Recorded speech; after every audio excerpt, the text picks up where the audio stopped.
Next property is magnetic properties.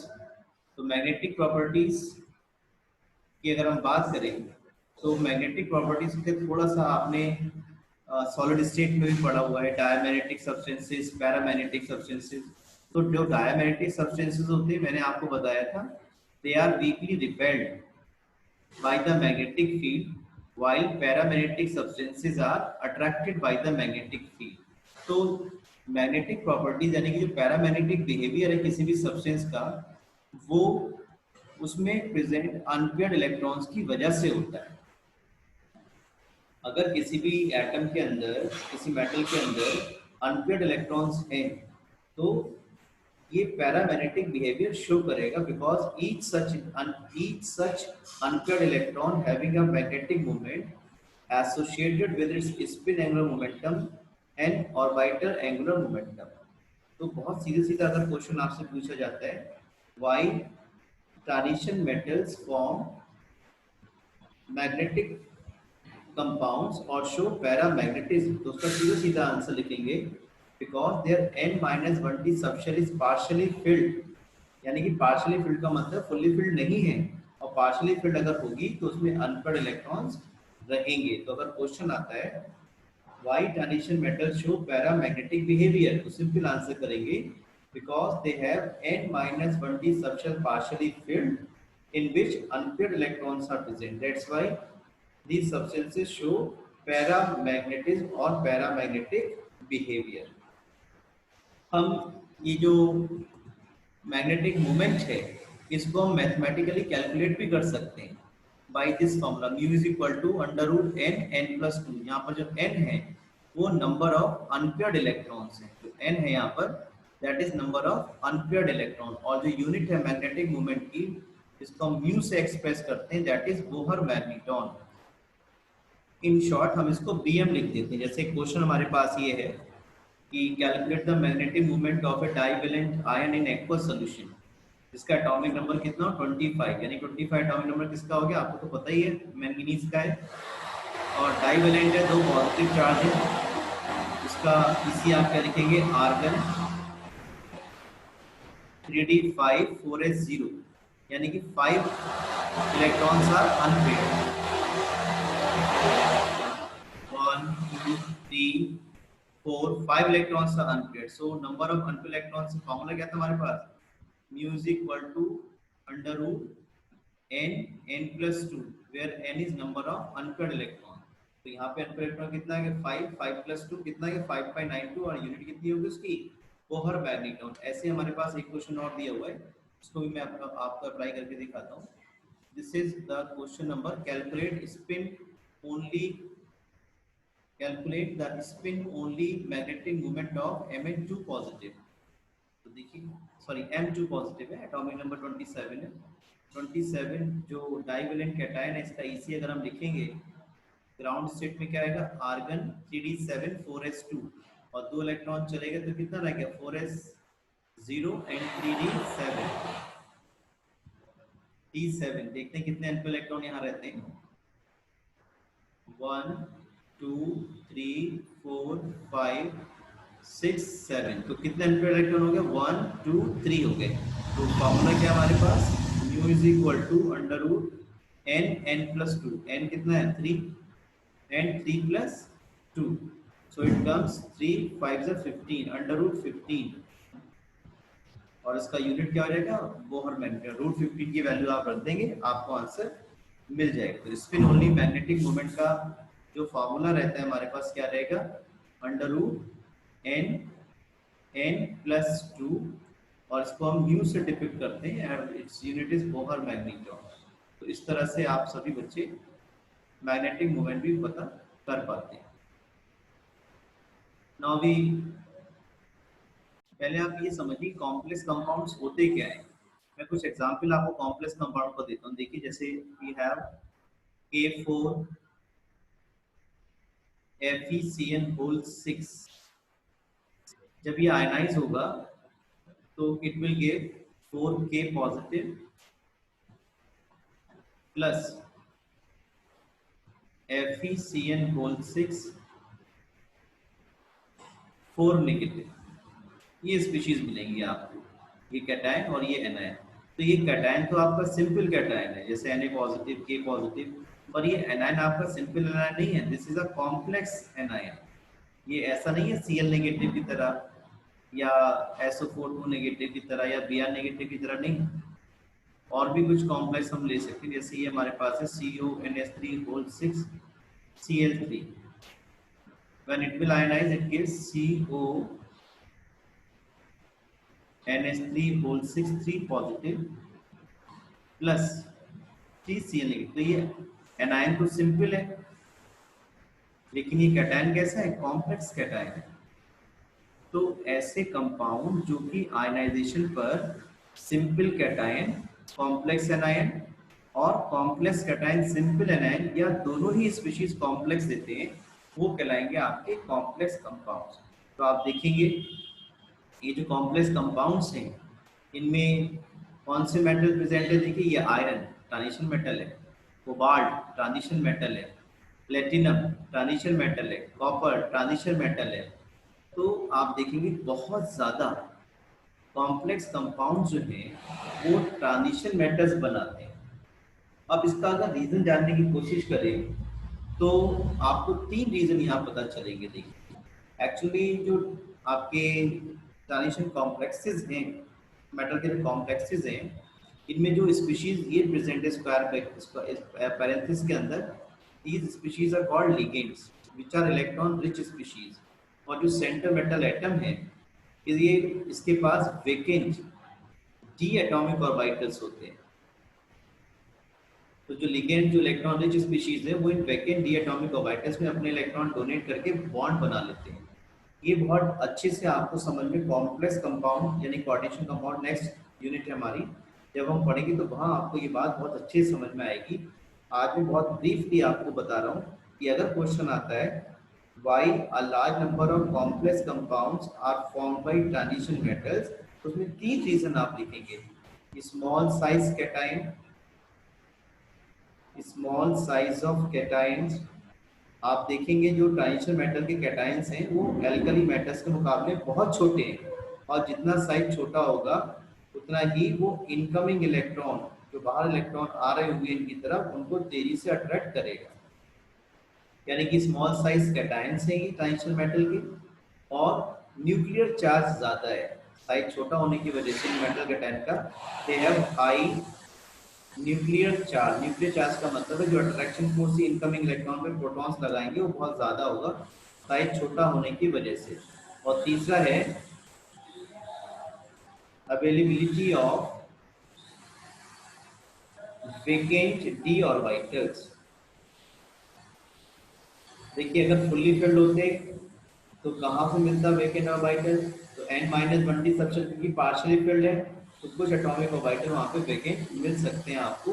और इसी वजह से जो ये इलेक्ट्रॉन रिच स्पीशीज है, लिगेंड्स हैं, जैसे NH3 हो गया, Cn हो गया, यहाँ पर Cl है, ये सभी अपने लोन पेयर इलेक्ट्रॉन्स को इन available vacant D atomic orbital में डोनेट कर सकते हैं, ट्रांसफर कर सकते हैं, बॉन्ड बना सकते हैं। तो अगर आपसे कोई क्वेश्चन पूछा जाएगा why transition metals are known to form a large number of complexes, तो उसमें 3 आंसर आप लिखोगे। First, small size of cation, second, high nuclear charge, and third, availability of vacant d atomic orbitals। Formation of coloured ions, तो coloured ions का जो formation है उसके reason अगर हम जानने की कोशिश करें तो हमें ये पता चलेगा कि इन कॉम्प्लेक्सेस के अंदर जो सेंट्रल मेटल एटम्स हैं या डी ट्रांजिशन मेटल्स हैं, इनके पास अनपेयर्ड इलेक्ट्रॉन्स होते हैं। अगर अनपेयर्ड इलेक्ट्रॉन्स नहीं होंगे तो वो कलरलेस होगा। जैसे इस टेबल में आपको दिखाई पड़ रहा, देखिए स्कैंडियम की जो कॉम्प्लेक्स है उसमें 3d0 है, स्कैंडियम का +3 ऑक्सीडेशन स्टेट में क्या हो जाएगा, आर्गन 3d0 4s0, तो ये कैसा होगा, कलरलेस। ऐसी टाइटेनियम के +4 में भी अनपेयर इलेक्ट्रॉन नहीं, तो कैसा हो जाएगा, कलरलेस। यहाँ पे देखिए टाइटेनियम में एक अनपेयर इलेक्ट्रॉन है तो पर्पल, वेनेडियम में एक इलेक्ट्रॉन है यहाँ पर p4 पॉजिटिव में तो ब्लू।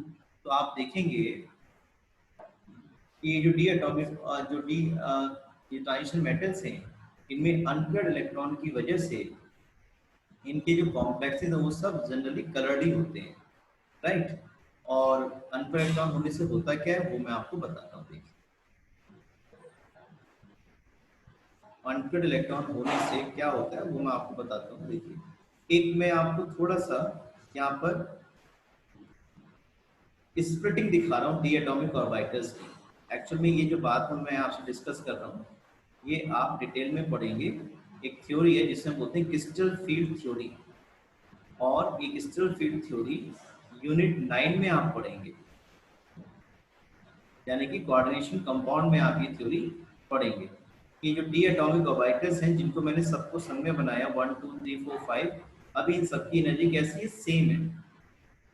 लेकिन जब लिगेंड्स यानी कि जो इलेक्ट्रॉन रिच स्पीशीज थी जो मैंने आपको बताया था अभी, वो जब अप्रोच करेंगे इन सेंट्रल मेटल एटम को बॉन्ड बनाने के लिए, तो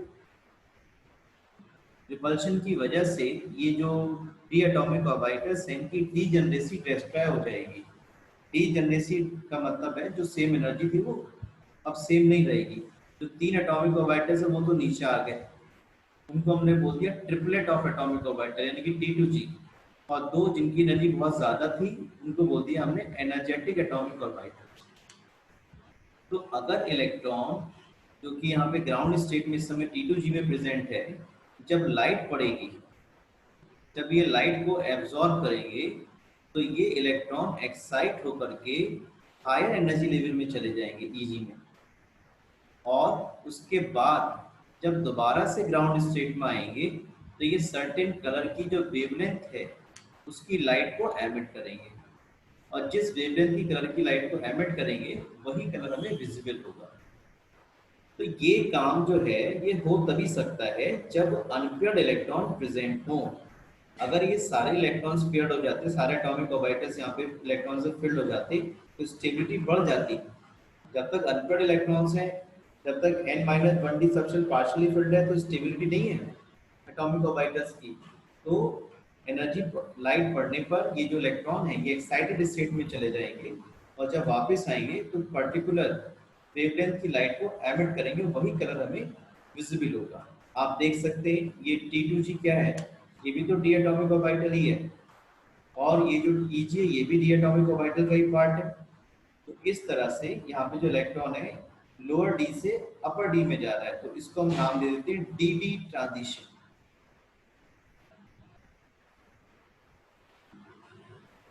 it is called, this phenomena is called D transition. तो अगर हमसे क्वेश्चन आता है why transition metals are known to form coloured complexes, तो उसके उसकी लाइन क्या लिखेंगे, because these transition metal complexes have unpaired electrons which undergoes dd transition। क्या बोलेंगे, these transition metal atoms have unpaired electrons और ions have unpaired electron which undergo dd transition।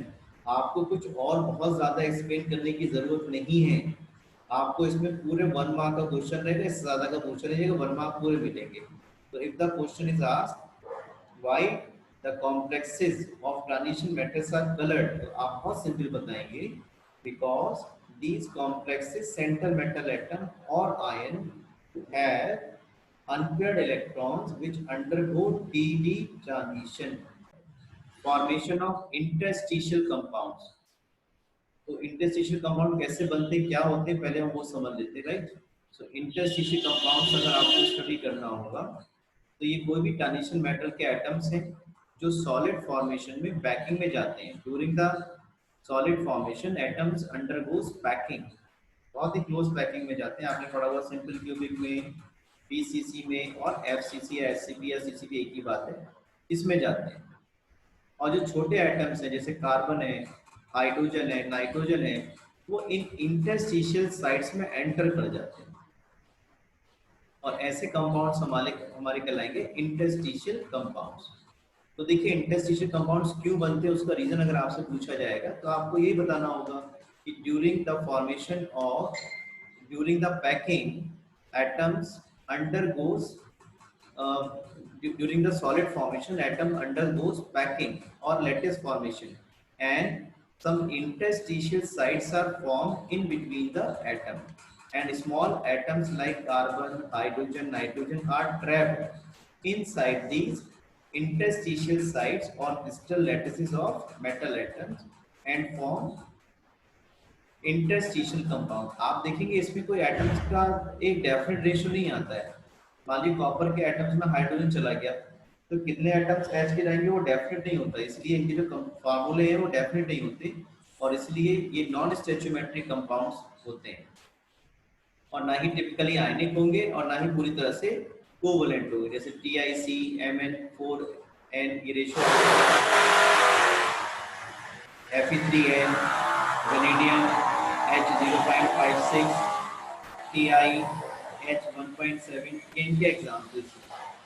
तो काफी बार क्वेश्चन आता है हमारे पास कि interstitial compounds are ionic, covalent, तो वहां बताएंगे neither typically ionic nor covalent. या इस तरह से दे देते हैं कि पूछते हैं which of the following statements is incorrect about the interstitial compounds, तो भाई नॉन स्टोइचियोमेट्रिक है, ये बात ठीक है, ना ही आयनिक है ना ही कोवलेंट है, ये बात भी ठीक है। और ये बात देखेंगे जो इंटरस्टिशियल कंपाउंड बन जाते हैं इससे इनकी प्रॉपर्टीज इंप्रूव हो जाती है, मेल्टिंग वाली पॉइंट बहुत ज्यादा बढ़ जाते हैं। प्योर कॉपर से या प्योर टाइटेनियम से, जो टाइटेनियम कार्बाइड है इसका मेल्टिंग पॉइंट बहुत ज्यादा होगा, हार्डनेस बहुत ज्यादा बढ़ जाएगी। और कुछ बोराइड्स यानी कि जो बोरॉन एटम अगर किसी मेटल की जो इंटरस्टिशियल साइट्स में एंटर कर जाता है तो उसकी हार्डनेस डायमंड से भी ज्यादा बढ़ जाती है और डायमंड को कट करने के यूज में आता है। मेटेलिक कंडक्टिविटी बढ़ जाती है और केमिकली इनर्ट हो जाता है। तो ये प्रॉपर्टीज जो है सब ट्रांजिशन मेटल्स के बारे में मैंने आपको बताई है। इनके मेल्टिंग वाली पॉइंट बढ़ जाएंगे, हार्ड हो जाएंगे, मेटेलिक कंडक्टिविटी रिटेन रखेंगे और केमिकली इनर्ट हो जाते हैं, केमिकल रिएक्शन में पार्टिसिपेट नहीं करते हैं। तो इस तरह से ये इंटरस्टिशियल कंपाउंड्स कब बनेंगे, जब सॉलिड का फॉर्मेशन होगा, ट्रांजिशन मेटल के एटम्स पैकिंग में जाएंगे, आइदर HCP और BCC और other type of packing. Packing के समय उनके एटम्स के बीच में कुछ इंटरस्टिशियल साइट्स रह जाते हैं और उन इंटरस्टिशियल साइट्स में छोटे छोटे एटम जैसे कार्बन, बोरॉन, नाइट्रोजन, हाइड्रोजन ये एंटर कर जाते हैं और तभी ये कंपाउंड्स फॉर्म होते हैं। ये कंपाउंड ना तो आयनिक होंगे ना कोवलेंट होंगे, डेफिनेट फार्मूला इनका नहीं होगा और जो इनकी प्रॉपर्टीज है ये कुछ इंप्रूव कर जाती है, मेल्टिंग पॉइंट बढ़ जाएगा, हार्ड हो जाएंगे, मेटेलिक कंडक्टिविटी बढ़ जाएगी और केमिकली इनर्ट हो जाएगा।